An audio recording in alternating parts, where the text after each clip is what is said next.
বলছিলাম না, covalent bond বানানো শিখছিলাম। এখন সেখান থেকে কন্টিনিউ করবো। কয়েকটা কোভ্যালেন্ট বন্ড বানানো বাকি থেকে গেছিলো। যেমন একটা হচ্ছে C2H4 ইথিলিন, আর একটা হচ্ছে C2H2। এই দুটো স্পেশালি বানানো বাকি থেকে গেছে। তো দেখা যাক কী করে হচ্ছে। C2H4 ওকে, নাম কি? ইথিলিন।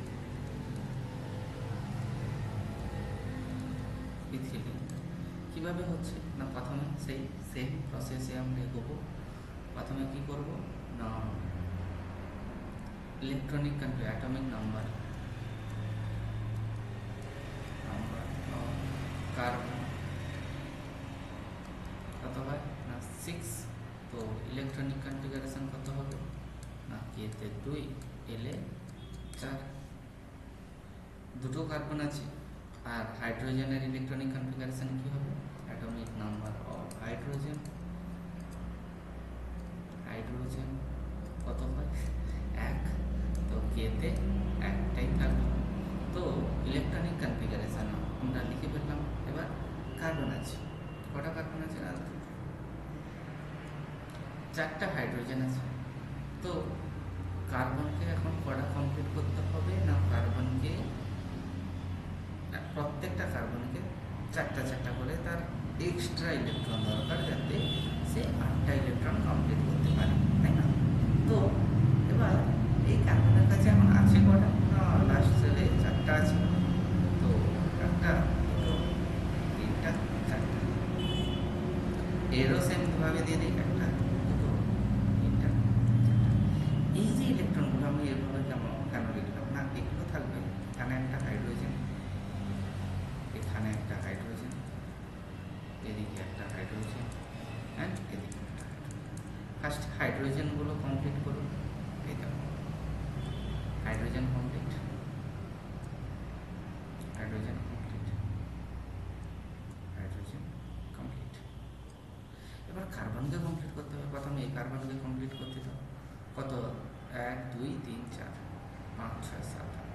যদি আমি এই কার্বন অ্যান্ড এই কার্বনকে এভাবে বন্ড করিয়ে দিই তাহলেই তো হয়ে গেছে। দেখো তো এই কার্বনের কটা হলো 1 2 3 4 5 6 7 8 সেম।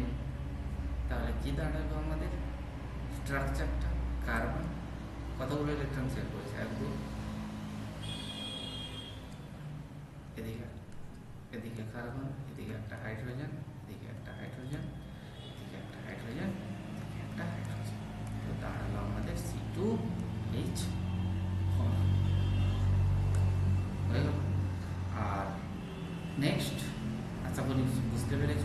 না বুঝতে পারলে আমাদের কমেন্ট বক্সে জানাবে, বলে আর একবার রিভিশন করে। Next C2H2 acetylene.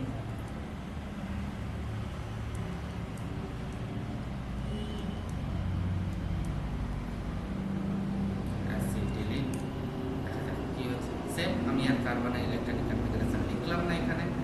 তো কীভাবে হবে না, কার্বন একটা কার্বন, এদিকে একটা হাইড্রোজেন, দুটো হাইড্রোজেন যেহেতু আছে, একে একটা দিয়ে দিলাম, একে একটা দিয়ে দিলাম, ইলেকট্রন।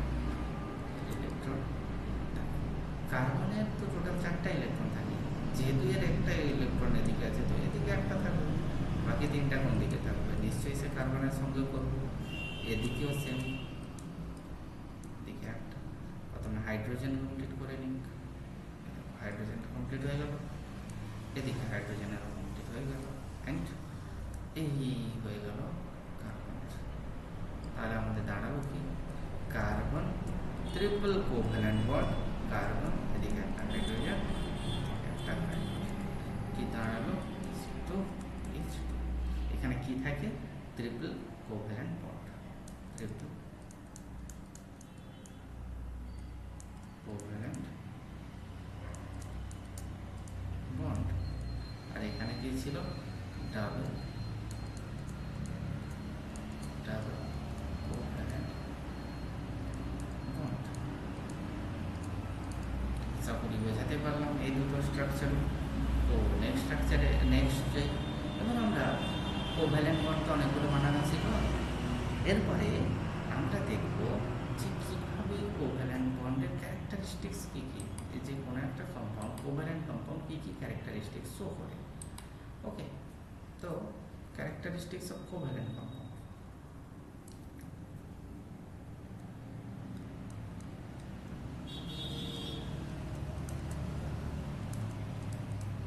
Characteristics of covalent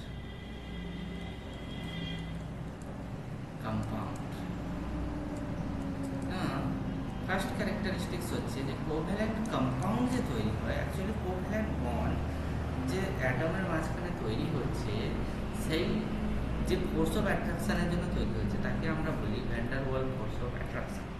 কি ফোর্স অফ অ্যাট্রাকশন না, van der Waal force of attraction. তো force of attraction, the force of attraction during covalent bond occur is called কি বলে, ভ্যান ডার ওয়াল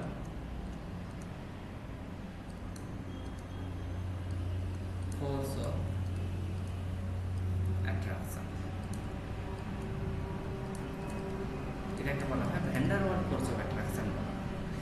এটা একটা week force, very weak force. কি বলে যে van der Waal force of attraction, এটা কি type of force? Week force. এটা এক ধরনের উইক ফোর্স। ক্লিয়ার, বোঝা গেছে? তো যেহেতু এটা একটা উইক ফোর্স, তাই কোভ্যালেন্ট যে কম্পাউন্ডগুলো হয় normally generally covalent compounds are fluid in nature.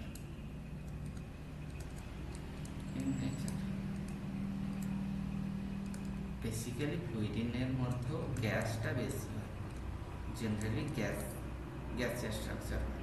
ঠিক আছে, এক্সেপশন কি কি আছে? কিছু কিছুতে এক্সেপ্ট থাকবে, এক্সেপশন যেরকম ব্রোমিন, এটা কি this is liquid in room temperature.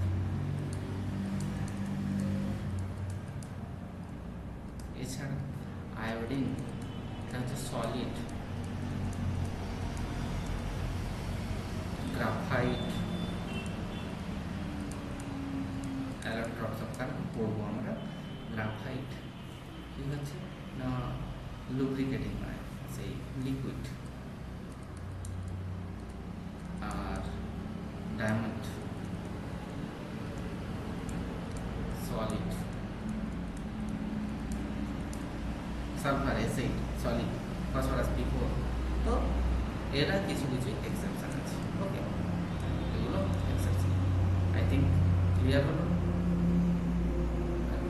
আচ্ছা, এটা ফার্স্ট যে তাহলে কি হলো না, যেহেতু কোভ্যালেন্ট কম্পাউন্ডগুলোর যে অ্যাটমের মাঝখানে তৈরি হয়, সেই যে ফোর্স অফ অ্যাট্রাকশনটা weak force of attraction, weak van der Waal force of attraction, তাই তারা অকারেন্সের দিক থেকে জেনারেলি গ্যাস হয়, গ্যাসিয়াস ইন নেচার। ক্লিয়ার? তারা কী নেচার হয়? Gaseous in nature. তো নেক্সট আসি, তো যেহেতু তাদের ফোর্স অফ অ্যাট্রাকশন কম, তো তাদের মলিকুলগুলো কি উইকলি বন্ডেড। তাই আমরা বলতে পারি বয়েলিং পয়েন্ট কোভ্যালেন্ট কম্পাউন্ড কী হবে? কম হবে। তো boiling point of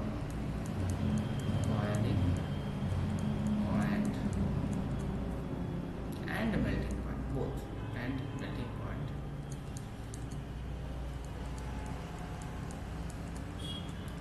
of covalent compounds are less. আশা করি বুঝতে পারলে এই পয়েন্টটা। নেক্সট, এরা ওয়াটারে ডিজলভ হয় না। কিসে ডিজলভ হয় না? এটা জেনারেলি ওয়াটারে ডিজলভ হতে চায় না। ঠিক আছে, কোথায় ডিজলভ হয়? না কোভ্যালেন্ট সলভেন্টে তারা রিজলভ হতে যায়, লাইক ইথার, অ্যালকোহল, এগুলোতে রিজলভ হতে ট্রাই করে। তো দে জেনারেলি